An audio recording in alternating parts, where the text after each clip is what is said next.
नमस्कार। विशाल भारद्वाज जब भी कोई फिल्म लाते हैं तो उम्मीदें अपने आप बढ़ जाती हैं। इस बार वो ओ रोमियो लेकर आ रहे हैं 13 फरवरी 2026 को, और जो शुरुआती खबरें हैं वो बहुत ही दिलचस्प हैं। हमारे पास कुछ रिव्यूज़ और थोड़ी जानकारी है, तो चलिए इस पर एक गहरी नज़र डालते हैं कि इसमें ख़ास क्या है। तो सबसे पहले ये एक रोमांटिक एक्शन थ्रिलर है।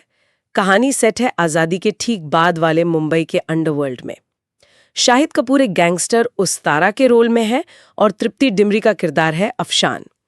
इनके अलावा नाना पाटेकर और अविनाश तिवारी जैसे बहुत दमदार एक्टर्स भी हैं। बिल्कुल।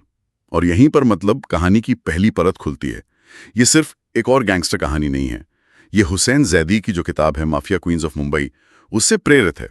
तो इसमें सिर्फ एक्शन नहीं है, बल्कि प्यार, जुनून और बदले की एक बहुत ही गहरी कहानी है। अच्छा, ये तो वाकई दिलचस्प है, क्योंकि एक किताब का फोकस तो काफी हद तक महिला किरदारों पर था, लेकिन फिल्म का प्रचार देखकर तो लग रहा है कि वो पूरी तरह से शाहिद कपूर के किरदार उस्तारा पर ही केंद्रित है।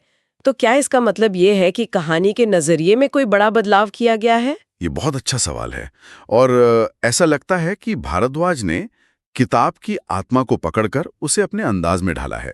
उन्होंने एक कह सकते हैं महिला केंद्रित दुनिया को एक पुरुष किरदार की आंखों से दिखाने की कोशिश की है, और शायद यही कहानी को एक नया आयाम देता है।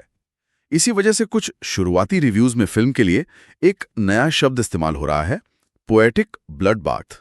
Poetic blood bath? हाँ, काव्यात्मक खून खराबा। सुनने में ये विशाल भारद्वाज की फिल्म लगती है।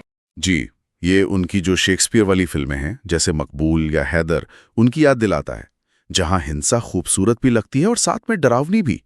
डायलॉग्स में एक तरह की शायरी और एक्शन में क्रूरता, ये उनका सिग्नेचर स्टाइल है, जिसे इस फिल्म में एक नए ही लेवल पर ले जाने की बात हो रही है। इस तरह के स्टाइल को पर्दे पर उतारने के लिए तो एक्टर्स का बहुत मजबूत होना जरूरी है।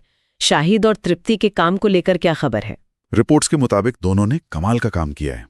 शाहिद कपूर के लिए तो ये तक कहा जा रहा है कि ये उनके करियर की अब तक की सबसे बेहतरीन परफॉर्मेंस हो सकती है। ये तो बहुत बड़ा दावा है, खासकर हैदर और कमीने जैसी फिल्मों के बाद। क्या रिव्यूज में ये बताया गया है कि इस रोल में ऐसा क्या अलग है जो इसे इतना खास बनाता है? देखिए, उनके किरदार उस्तारा में कई शेड्स हैं।